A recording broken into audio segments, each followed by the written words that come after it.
બોલે કૃષ્ણ કનૈયા લાલ કી જય। આજે મિત્રો 5મો અધ્યાય ભાગવત ગીતાનો શરૂ થઈ રહ્યો છે। તો આ રીતે ભગવાને ઉપવાસ જે સંન્યાસ કર્મયોગ નામનું આ શ્લોક કહ્યો હતો અર્જુનને। ભગવાન આ રીતે અર્જુનને સમજાવે છે।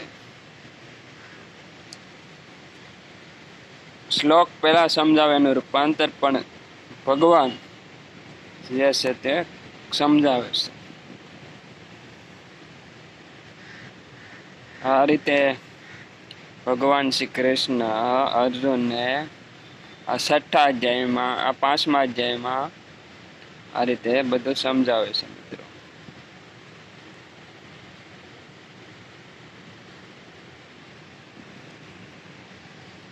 તો આપણે તેને ધ્યાનથી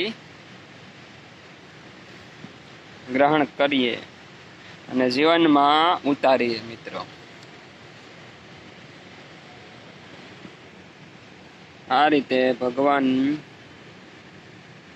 પૂરી ભાષામાં સમજાવે છે। અહીંયા આ અધ્યાય સમાપ્તિ થાય છે। કર્મ સંન્યાસ યોગ નામનો 5મો અધ્યાય અહીંયા સમાપ્ત થાય છે।